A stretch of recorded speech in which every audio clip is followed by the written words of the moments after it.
Welcome everyone. We're very happy to have you here. My name is Ann Laver and I am Assistant Professor in the Setner School of Music and University Organist at Syracuse University.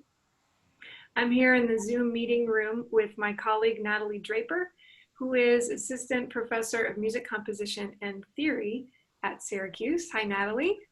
Hello, everyone.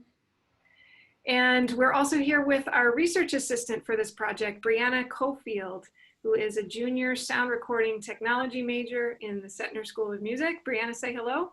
Hello. This web series is called Composing for the Organ. It's a composer interview project. We are taking time to speak with composers about their work and especially about their experience composing for the organ. Part of a larger project titled Composing for the Organ Webinar and Virtual Concert, which will take place on Saturday, September 12th, and will be hosted by Syracuse University. Our main goal of this project is to provide educational opportunities to engage with contemporary organ music, because we know the organ can be an intimidating instrument for those with no background. And we hope to demystify the instrument, not only by presenting new repertoire in webinars, also a score reading session and a virtual concert, but we also want to highlight some discussions with composers about how they have tackled composing for the instrument. Today we will be speaking with organist Mark Steinbach and composers Wang Liu and Eric Nathan, who are all faculty members at Brown University. So I'm going to start off by introducing Mark, my former teacher at Brown. It's really great to have you here. Mark is currently university organist, curator of instruments, and senior lecturer in music at Brown University. He is a passionate advocate of both historic and new music, and he has premiered works by Eric Nathan, Wang Liu, Daniel Pinkham, and Nico Muley. He recently made a recording that includes pieces by the composers in our discussion today, which will be released in 2021. He has been featured on National Public Radio's All Things Considered, performing on the 1640 English cabinet organ in Wickford, Rhode Island, the oldest church organ in use in the United States. Mark served as organist and choirmaster of historic St. Paul's Church in Wickford, Rhode Island for 23 years, building a substantial multi-generational music program. We welcome you here today, Mark. Thank you. It's great to be here. Next up, we have another composer, Wang Liu. She is a 2019 Berlin Prize recipient and a 2014 Guggenheim Fellow. Liu's works have been performed internationally by ensembles, including the Ensemble Modern, Ensemble Intercontemporain, Alarm Will Sound, Minnesota Orchestra, American Composers Orchestra, International Contemporary Ensemble, and the New York Virtuoso Singers. Welcome, Liu, and thank you for your time. Hi, hello, thank you for having me here. Also with us is Eric Nathan, a 2013 Rome Prize Fellow and 2014 Guggenheim Fellow. He has been commissioned by leading ensembles and institutions, including the New York Philharmonic, Milwaukee Symphony Orchestra, Tanglewood Music Center, Aspen Music Festival, Boston Musica Viva, Collage New Music, and the New York Virtuoso Singers. Welcome, Eric. Hi, great to be here. Wang Liu and Eric Nathan, as we mentioned, are both currently assistant professors of composition at Brown University. And I'd like to begin by asking Liu, what first led you to compose for the organ? I met Mark after I started teaching at Brown, and he became a very good friend, and that interests me to get to know not only him as a person, but his instrument. I would say he's the reason for the Great. place. When you started working with him and you knew that you were going to be writing an organ piece, were you excited about it? Were you anxious? How did you feel about the idea of writing a piece for organ? I don't have an organ growing up with. I grew up in China, but I do have a intimate relationship with harmonium in China, when you go to a kindergarten, elementary school, when there's a music class, the boys and girls, 4 or 5 of us, will carry the harmonium to the classroom where the music class will take place. So we know when you pedal the air, the keyboard will make sound. But that's much smaller scale. That's my relationship with organ, before writing this piece. Of course, we learn a repertoire, pieces composed by Bach and Messiaen, but I never really had an opportunity to sit in front of an organ to try what it's like. Did it feel sort of a lot different? Did you feel like there was a lot you needed to learn from Mark in order to get started?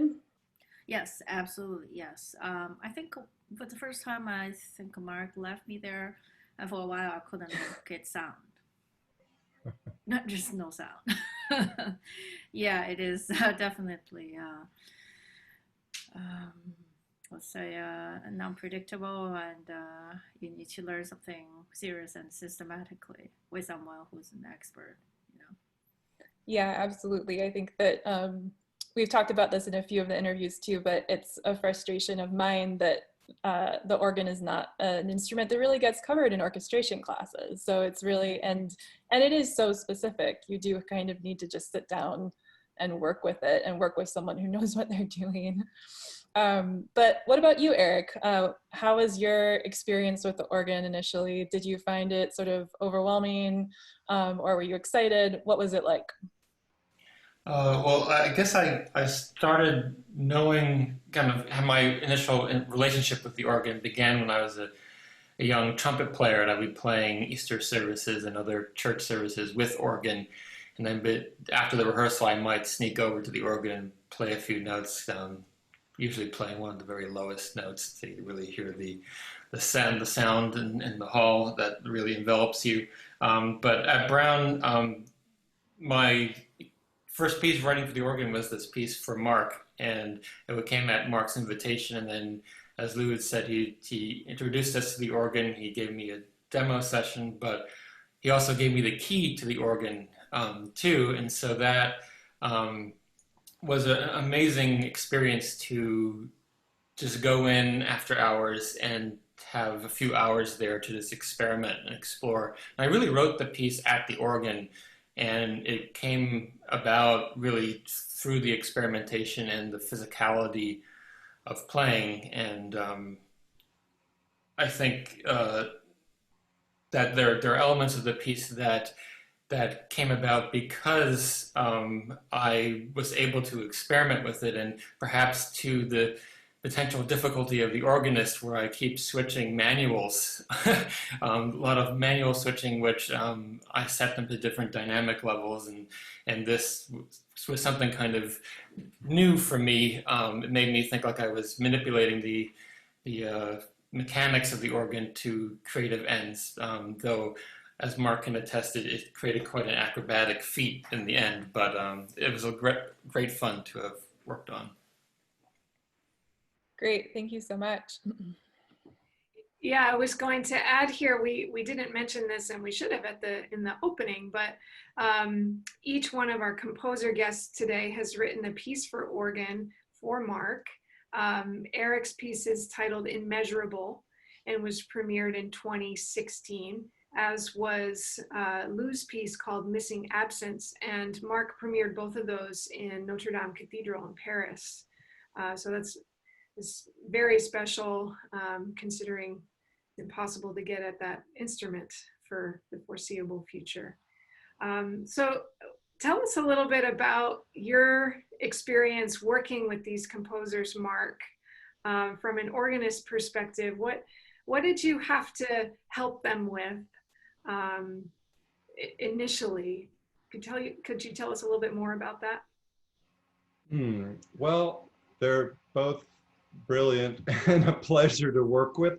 So I never really felt like I was having to help them, but maybe just show them the capabilities and limitations of the organ. I think that's one of the issues with writing for the organ, because the lack of sustaining once you release a note, but on the other hand, the ever-present winding system, which if you just hold a note, it's going to be as loud as it was when you first played it.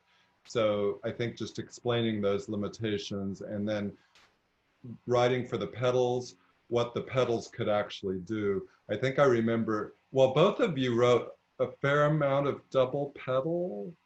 I think at the beginning, Lou wrote a lot of double pedal, and I said, well, this is kind of playable, maybe if I spent 2 years practicing it.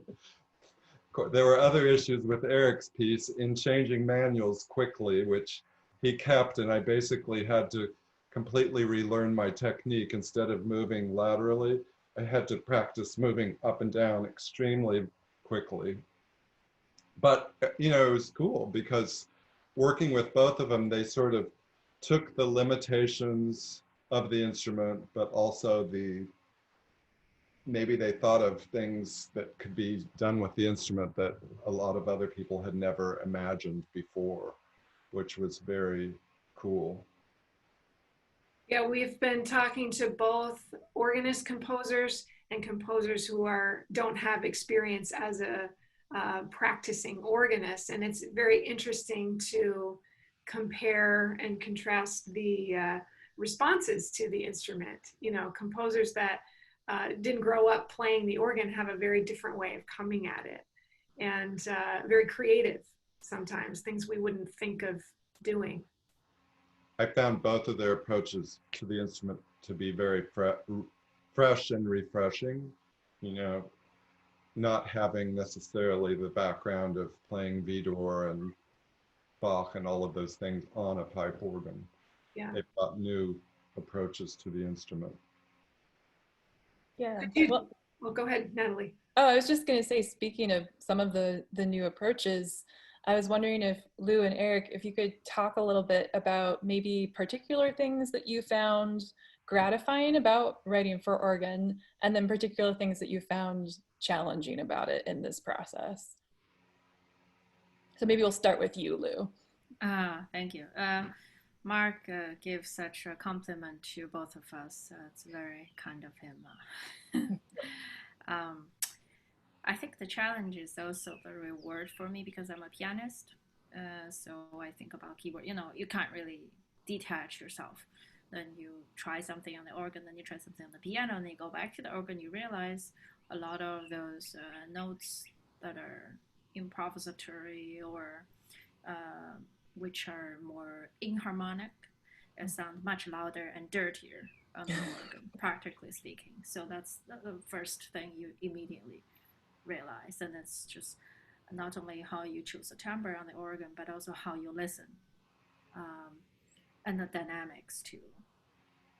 So like Messiaen, if you write a chord, do you want them to sound really even or like a chord, or you want some to sound like partials to color the fundamental or certain harmonic components of the harmony? It's something organ, I felt like, kind of made you think deeper, you know, in this particular direction. Great.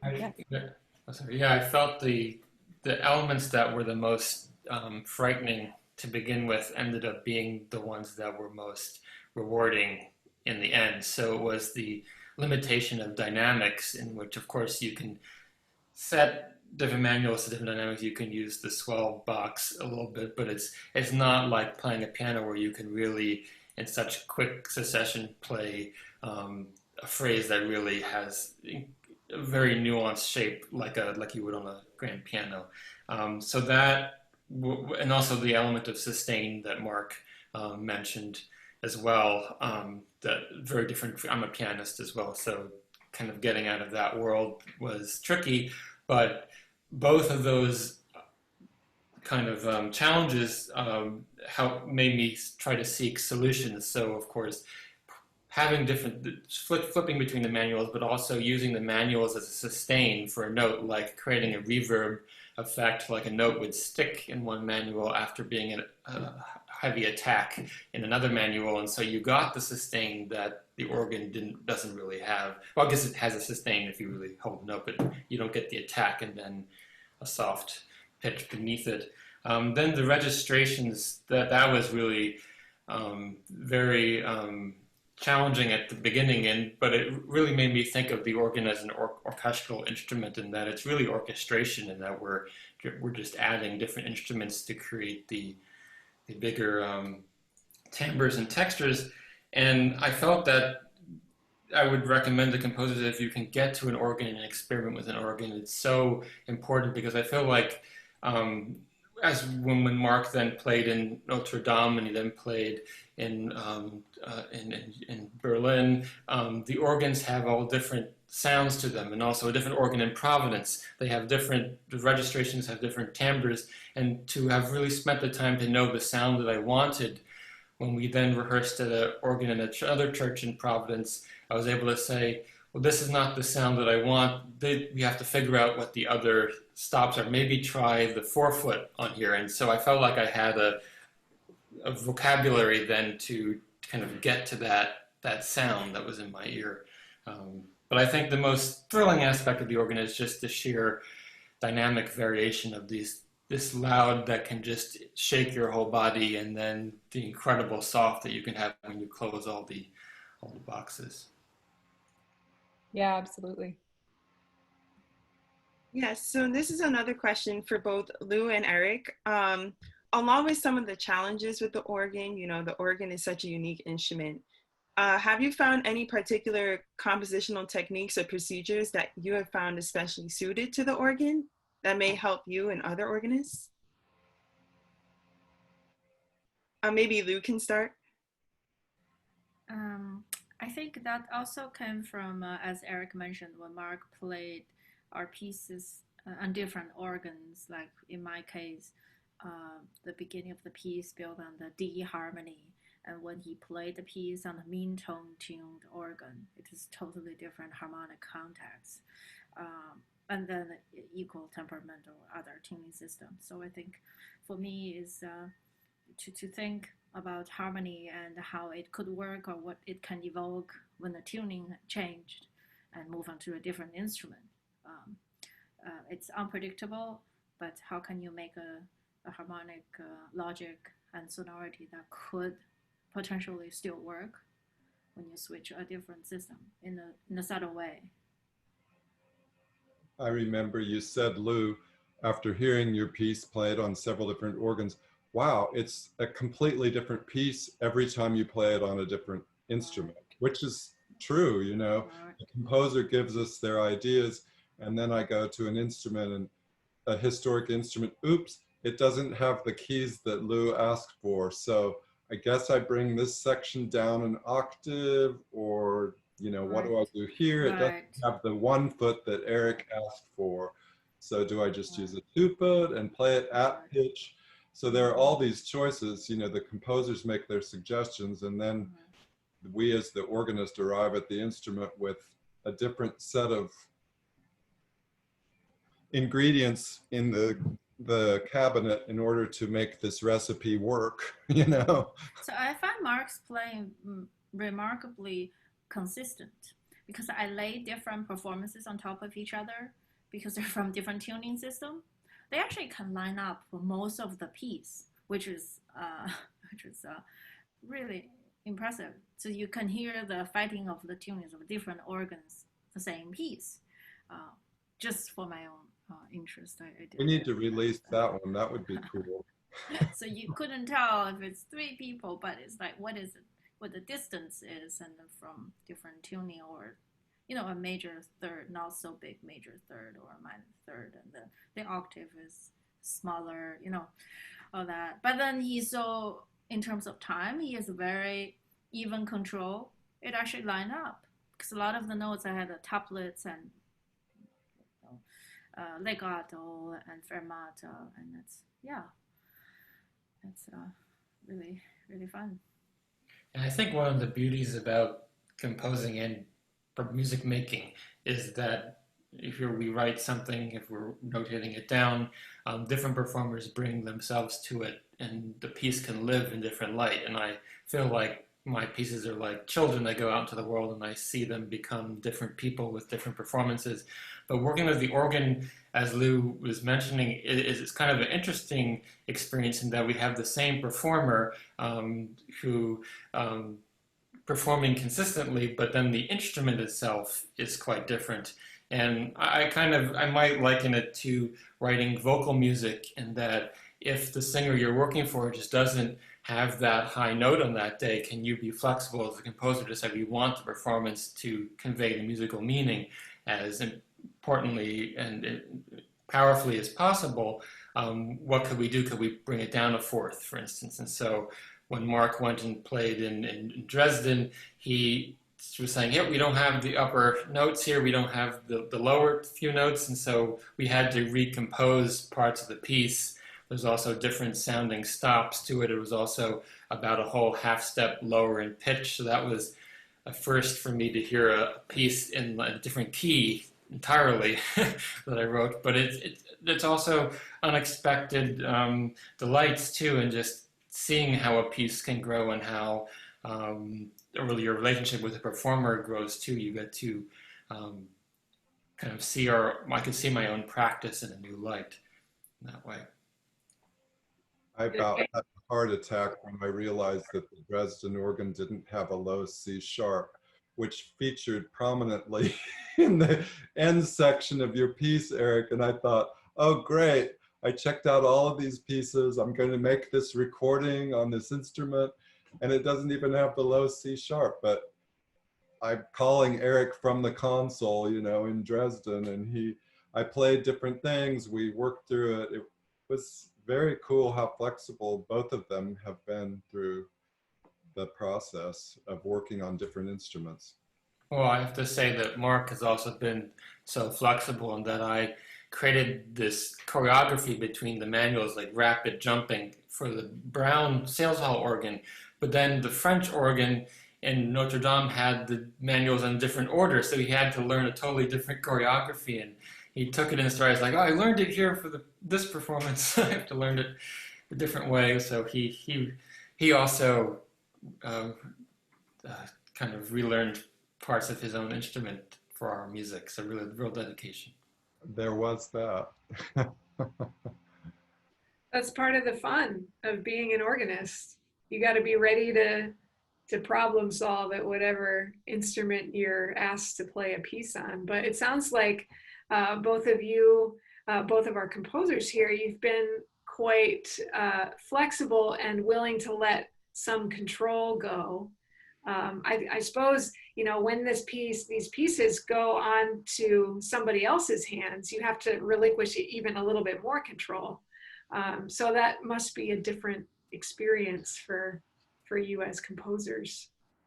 Always kind of the balance in how specific you are in notation and what elements are you fine with being kind of interpreted differently, like how much of an interpretative difference is still the piece in the end. But it's always interesting to me to see how sometimes I think, oh, it really has to be this tempo or this way, that if it's really even quite different from that, the piece can still work. And there was a piano piece I wrote there, a player performed it probably a third faster than I wrote it, and it just took on a whole new quality, and now that's kind of become the definitive way that people attempt to play that. It's really hard when it's that fast, but just kind of showed something to me that I was lurking there, but I didn't necessarily know it.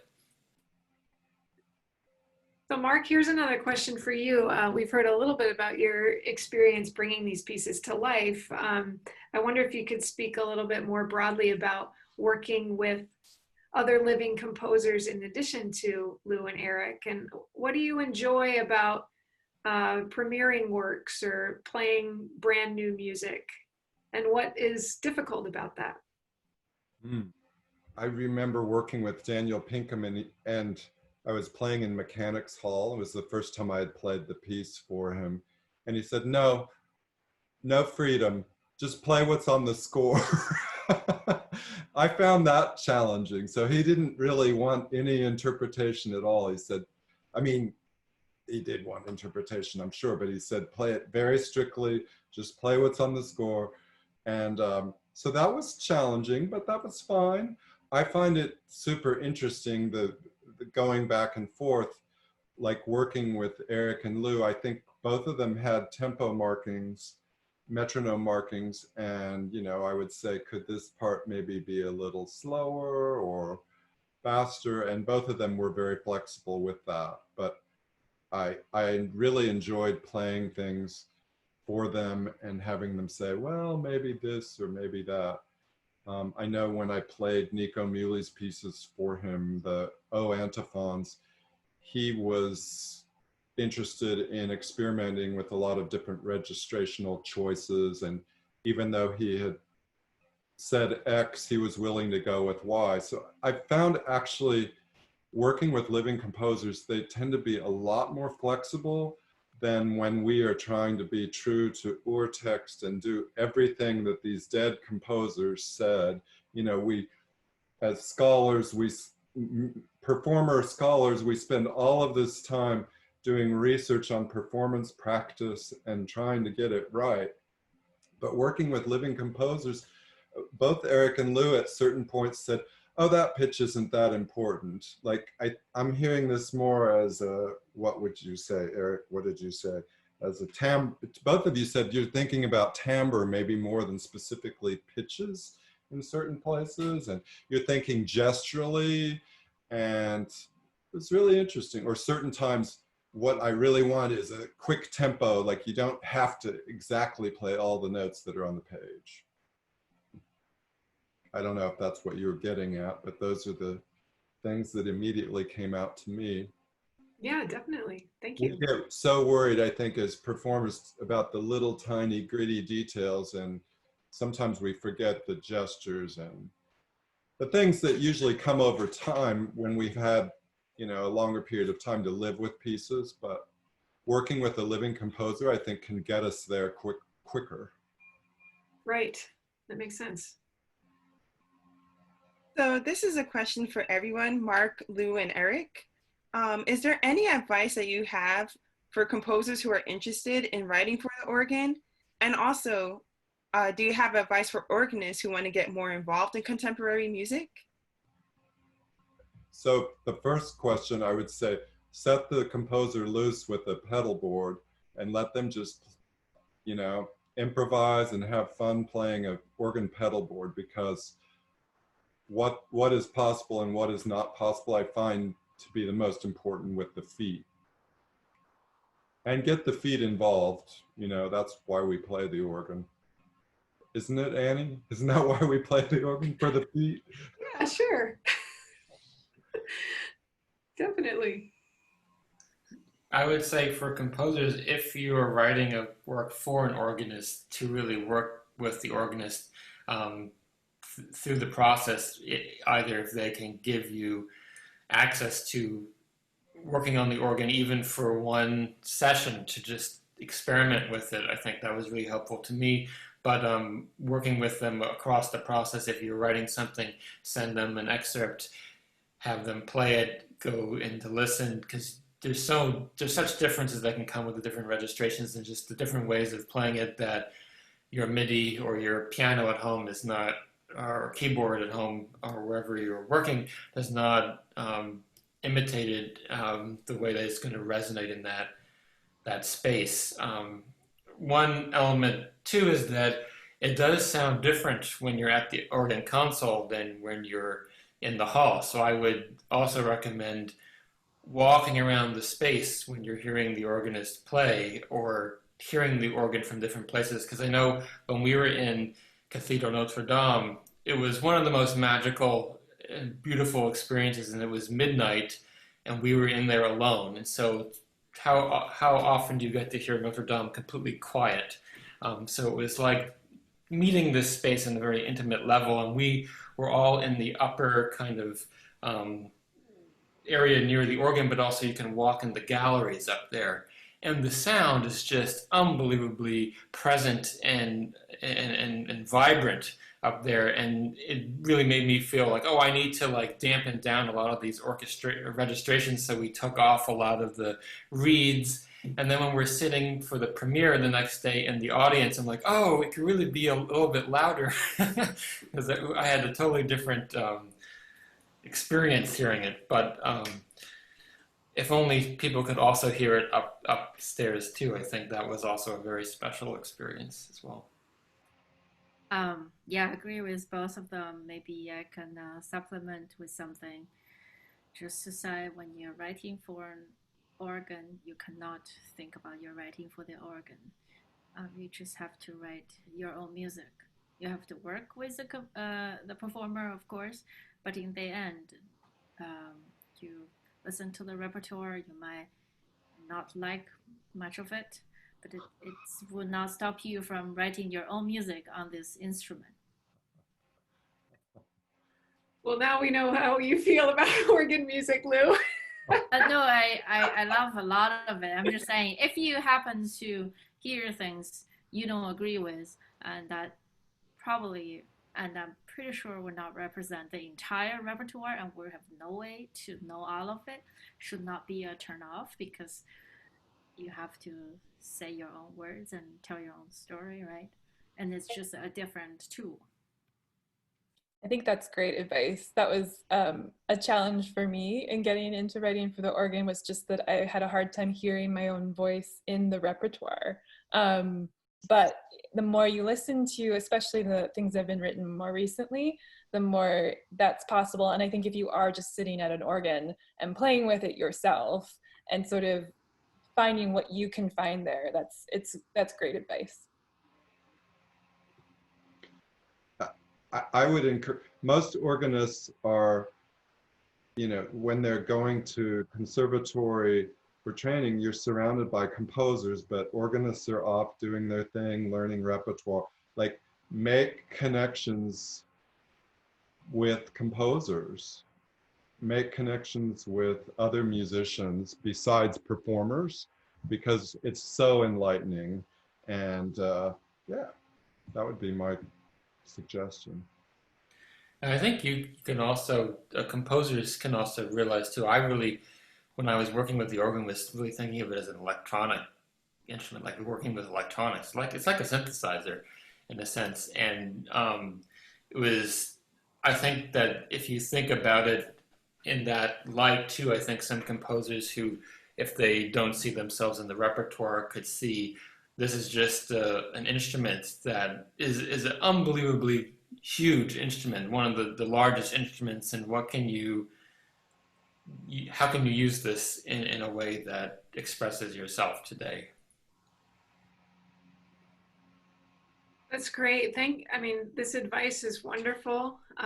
Your insights to writing for the organ has been so interesting, and it's a special privilege to be able to interview all of you as part of this project today. So thank you very much.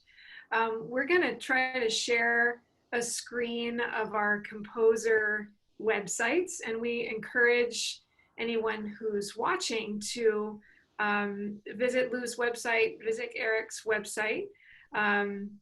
You'll find a recording of Mark playing Lou's piece, Missing Absence, on her website. And if you're interested in hearing Immeasurable, you can find that on YouTube. There's a great recording that really captures the physicality of the instrument and the piece up on YouTube. That's Mark playing at Sales Hall on the campus of Brown University. And we also encourage you to register to join us on September 12th for our Composing for the Organ webinar. We will be starting at noon Eastern time, and we've got a series of about hour-long presentations and webinars that will go to 5:30 p.m. Eastern, and we'll have a virtual concert at 7:30 p.m. Eastern, premiered on YouTube. So to find out more about that, please visit the link on the screen, and we hope to continue discussing these topics at that event, and we hope you'll join us for it. Thanks very much to everybody for joining us today, And we look forward to hearing more from you, Lou and Eric. We hope you continue writing for the organ. Looking forward Thank to you. more works for organ. Thank you.